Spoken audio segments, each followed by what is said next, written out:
Sebelum saya kenal MTR itu saya 6 bulan tanpa berkomunikasi, tanpa ngobrol, tanpa apapun sama istri. Jadi begitu di MTR lah kita mulai bisa ngobrol, bisa bicara satu sama lain. Sebelum di MTR itu 6 bulan sebelum itu kami tidak berkomunikasi sama sekali. Bahkan kalau pulang sendiri, istri ke kanan, saya ke kiri. Nggak ada tatap pembicaraan satu kata pun enggak. Mulai kayak kenal MTR itulah mulai kita bisa bicara, bisa saling memperbaiki diri. Bahkan sekarang dia ngaji kalau ada 7 hari full semuanya untuk ngaji hari ini.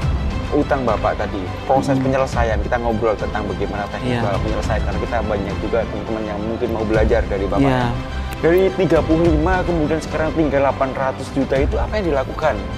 Nah, kalau yang dari 35 ke 21 itu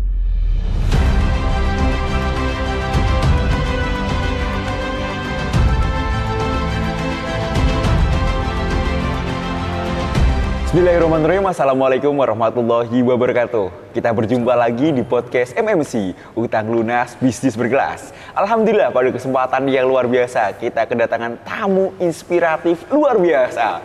Alhamdulillah utang beliau bermula dari 35 miliar, kemudian berangsur-angsur menjadi 21 miliar. Dan sekarang ketika bergabung dengan masyarakat tanpa riba Miliarder Club, utang beliau tinggal 800 juta saja. Artinya sudah puluhan miliar selesai.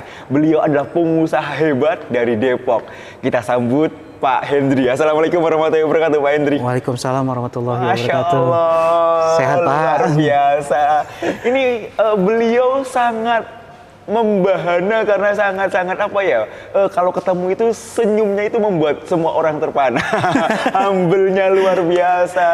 Namun di balik senyum beliau itu memang ada lika-liku perjuangan beliau, apalagi perjuangan di dalam proses penyelesaian utang beliau. Dari 35 miliar hingga akhirnya selesai, tinggal sekarang 800 juta saja.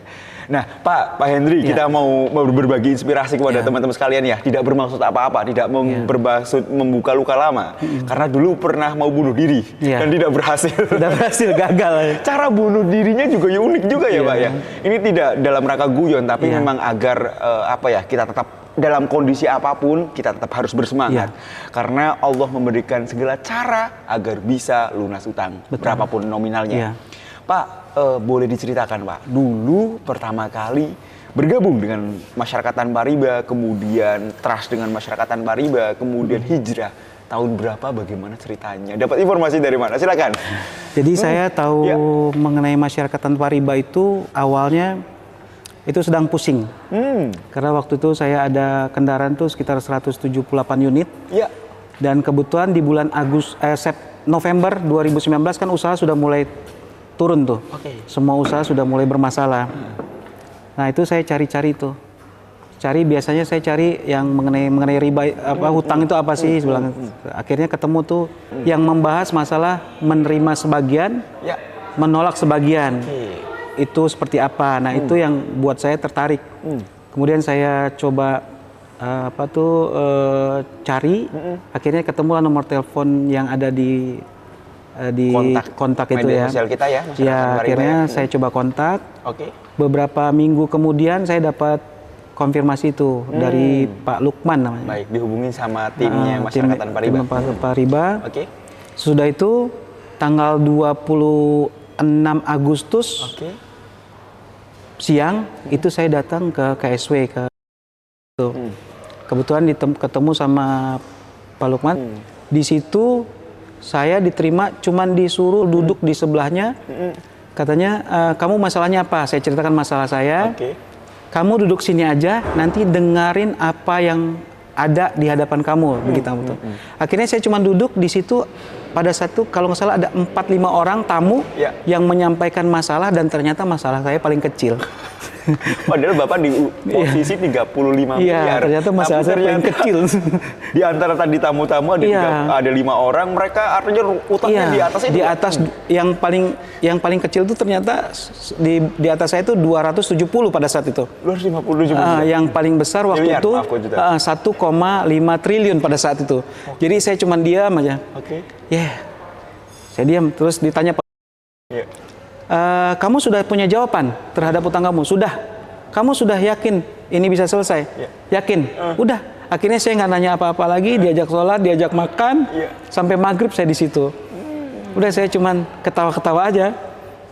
Apa yang Bapak dapatkan hingga Bapak mendapatkan dalam waktu hanya 1 hari memutuskan, oh ini jawabannya, oh ini adalah solusinya? Iya, karena kan saya lihat orang masalahnya banyak ya, lebih banyak dari saya, lebih rumit dari saya malah, dan hutangnya lebih besar. Dan kalau dibilang kan nggak masuk akal gitu ya. Saya pikir karena cerita, ngobrol segala macam, saya dapat poinnya. Oh ini saya bisa. Apalagi waktu itu ada umur sekitar 70-an tahun ya Pak. Pak siapa saya lupa namanya. Itu ada dia bisnis travel agent apa tuh umroh kalau nggak salah itu. Ada di 3.000 titik. Itu kan rumitnya minta ampun ya Pak. Yang membuat saya bersyukur, alhamdulillah saya walaupun usia mau menginjak 50 tahun, dikasih teguran seperti ini daripada saya nanti di umur 70 seperti beliau itu. Itu yang buat saya bilang, alhamdulillah saya sekarang dikasih tegur, bukan nanti gitu saat saya tua segala macam. Memang sekarang sudah tua ya, tapi nggak seperti itu gitu. Yang lebih hebatnya lagi, begitu hari itu saya berazam, itu yang buat saya benar-benar dilema malamnya. Pas pulang maghrib itu malamnya saya pulang dari MTR tadi, pulangnya saya langsung dapat telepon dari seorang teman yang nggak pernah ketemu sebelumnya. Dia bilang, Hen, gua ada project 60 miliar. Lu pegang, ini project perumahan. Lu yang pegang, kita didanai. Nah saat itu saya bilang, Masya Allah, saya baru berazam ya Pak. Baru bilang nggak mau, tapi udah dicoba seperti itu. Itu yang buat saya waktu itu, ya Allah apa gimana? Apakah ini jawabanmu atas utang-utang saya? Ataukah ini ujian? Akhirnya saya telepon Ustadz Lukman, saya bilang konsultasi, ngobrol, saya bilang yang kuat Pak. Akhirnya saya putuskan malam itu juga saya nolak. Saya nggak mau lagi pegang proyek apapun yang berbau atau berhubungan sama bank, apalagi didain sama bank. Itu pertama, ujian pertama sesudah pulang dari. Apa yang membuat Bapak merasa, oh saya nggak boleh terima? Itu kan kalau kata orang umum, berarti kan Bapak sudah sedang dalam kondisi terpuruk, sangat-sangat terpuruk ya Pak, yang punya utang 35 miliar. Mendapatkan, kalau kata orang umum adalah mendapatkan rezeki dalam bentuk proyek 65 miliar. Karena didanai oleh lembaga keuangan ribawi, Bapak tidak terima itu. Apa yang membuat Bapak kuat di situ? Waktu pertemuan itu, hutang itu Anda selesaikan sekarang atau Anda selesaikan sesudah ajal Anda menjemput. Baik. Nah itu yang nggak bisa saya lupain sampai malam itu. Terus saya kan sudah 3 kali Pak, 3 kali mengalami ini. Jadi yang di ketiga inilah saya baru benar-benar sadar bahwa memang riba ini, uang-uang seperti ini itu ngancurin saya. Karena sebelumnya saya sebelum pakai uang-uang seperti ini, usaha saya lancar-lancar aja, nggak ada masalah, nggak pernah bermasalah. Bahkan saya pernah memiliki 8 rumah, 15 mobil, kita sudah pernah, dan itu nggak ada yang bermasalah. Tapi begitu mengembangkan usaha, karena kita juga pingin besar, kita cobalah untuk buka perusahaan rental, terus transportasi segala macam. Nah mulai dari situlah saya mulai berhubungan sama bank, sama leasing, dan mulai dari situlah riba yang benar-benar riba saya jalanin. Saat itu istri saya nggak boleh, tapi itu tadi setan itu hebat. Saat saya nggak mau, bank bilang sama saya kan, Pak ini istri Bapak nggak mau tanda tangan. Ya kalau memang dia nggak mau tanda tangan, ya sudah, maunya gimana? Kalau nggak saya nggak jadi aja, ambil kredit, ambil segala macam. Tapi itulah setan punya cara lain ya untuk menjurumuskan manusia. Saat itu mereka bilang, Pak kami aja yang tanda tangan. Jadi semua kredit itu tidak ada yang tanda tangan istri saya. Semuanya mereka sendiri. Artinya ada manipulasi di situ, Pak? Iya, ada manipulasi. Itulah saya dipermudah di situ dengan tanda kutip ya, kata-kata dipermudah. Termasuk kredit di bank, termasuk di leasing, itu semua dipermudah sama marketingnya.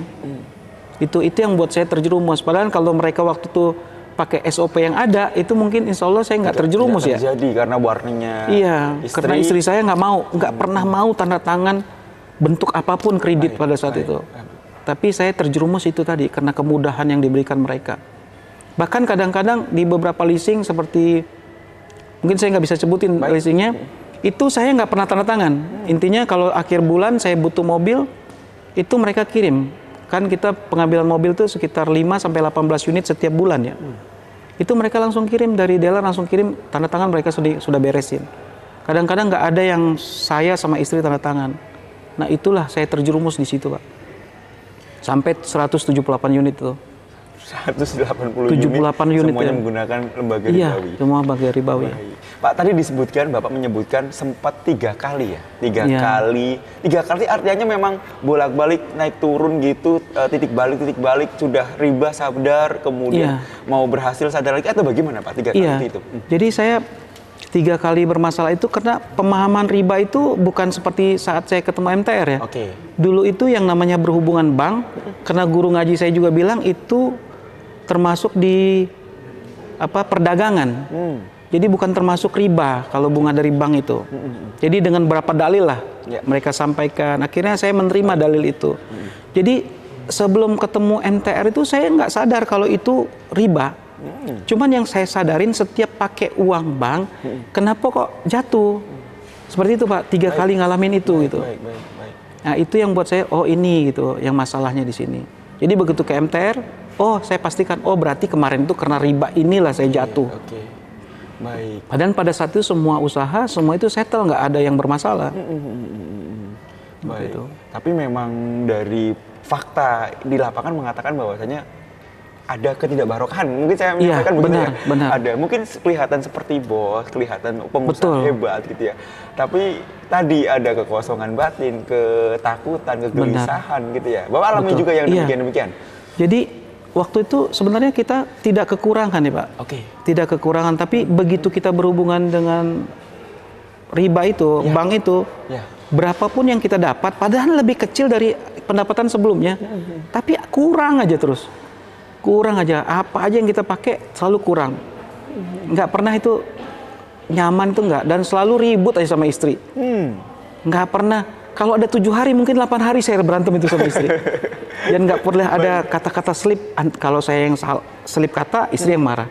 Kalau istri yang selip kata, saya yang marah. Selalu seperti itu. Walaupun problemnya hanya sedikit, hanya kata-kata salah ngomong saja itu jadi problem betul. besar. Kadang-kadang nggak pantas dipersoalkan sebenarnya gitu, tapi itu bisa bermasalah. Bahkan sebelum saya kenal MTR itu saya 6 bulan tanpa berkomunikasi, tanpa ngobrol, tanpa apapun sama istri.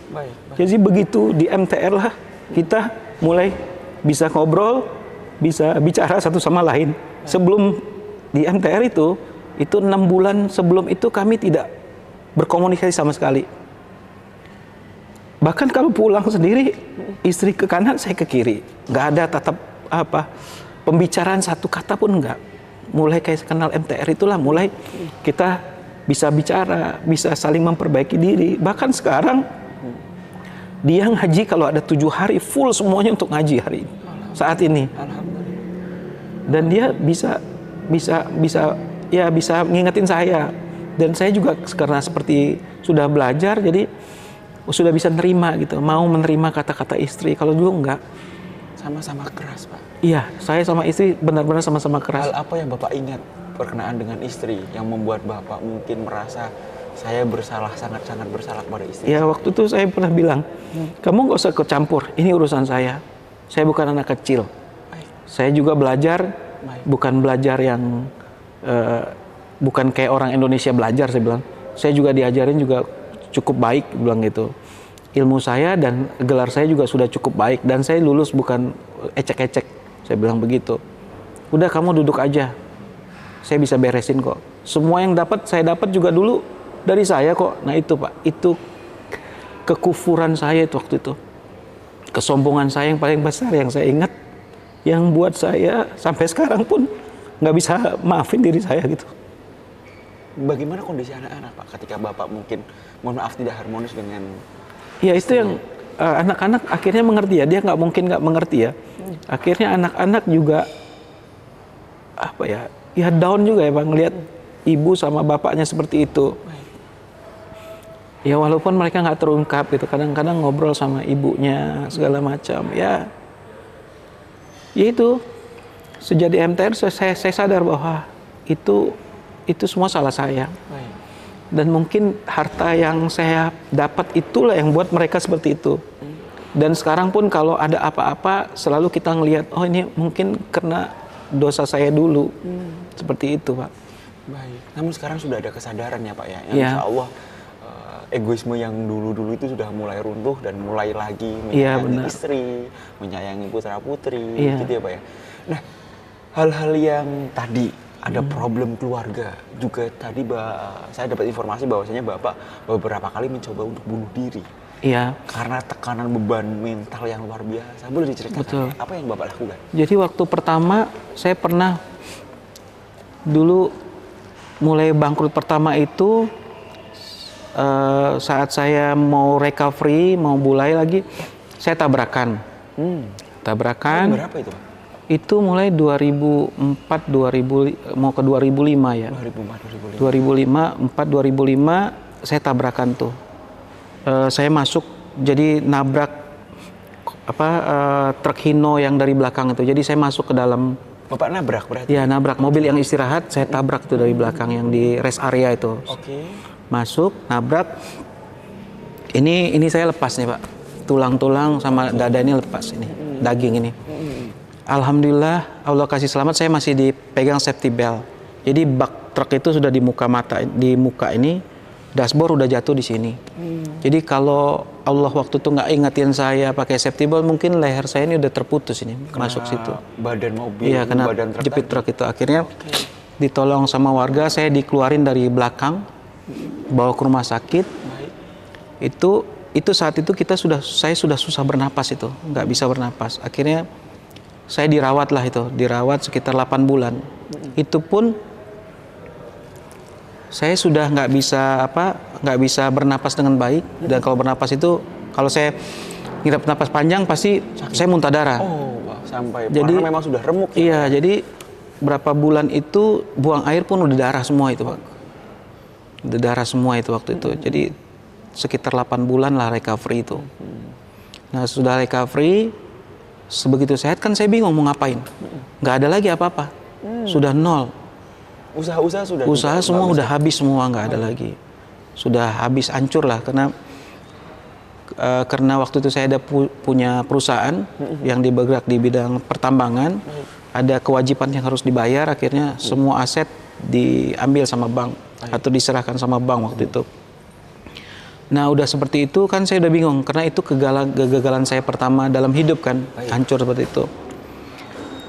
Nah, waktu itu kepikiran, saya udah malu kan sama keluarga segala macam. Akhirnya saya di kereta itu memang cari ribut. Jadi ada beberapa orang kalau di kereta kan kadang ada yang melakukan pelecehan seksual itu, saya langsung pukul tuh. Saya ingat istri sama anak saya kalau ada yang seperti itu, saya pukul segala, berharap kalau saya pukul saya dikeroyok orang. Oke.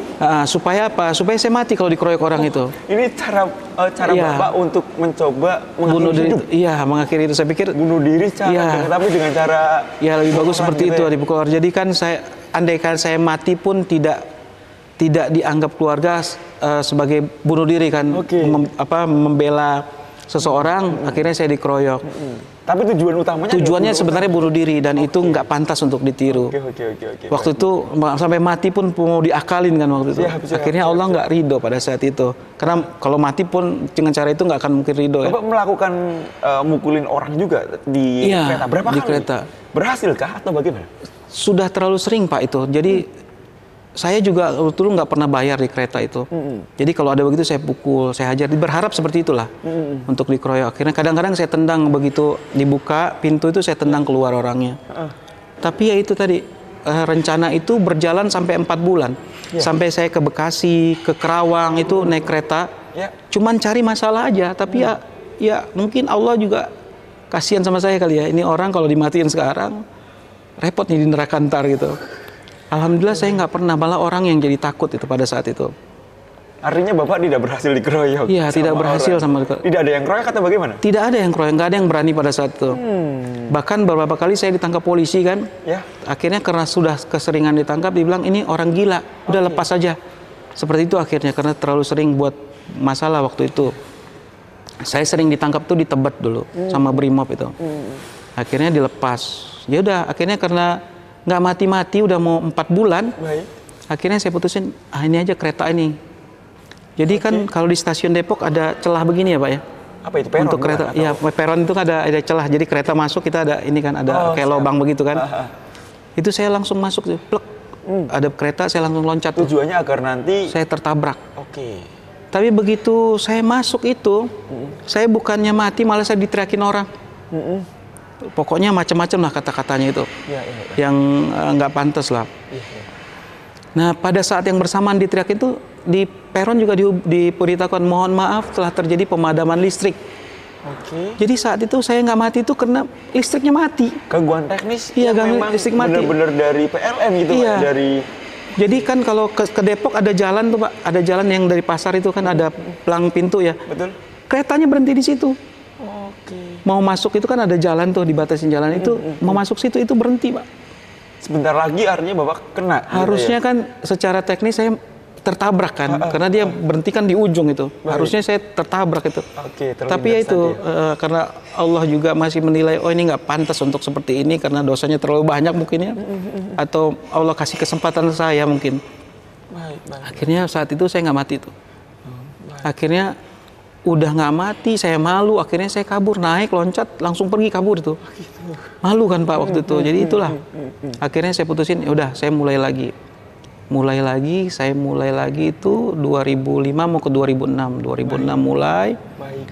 Sampai 2007. 2007 saya sudah normal lagi. Jadi 2 tahun itu saya Sudah mulai memperbaiki iya, diri. sudah kembali ke situasi normal, Pak. Kalau di MTR kita mau sampai mati, Anda mau sampai mati pun itu ada pembelajarannya, Pak. Tidak hanya sekedar Tidak ada sekedar lunas utang itu cuman bonus ya. Baik. Bukan itu yang dicari di MTR, tapi kenikmatan kita punya Allah yang selama ini kita cuman tahu Allah aja, itu yang lebih besar.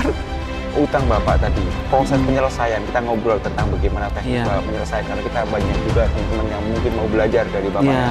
Dari 35 kemudian sekarang tinggal 800 juta itu apa yang dilakukan? Nah, kalau yang dari 35 ke 21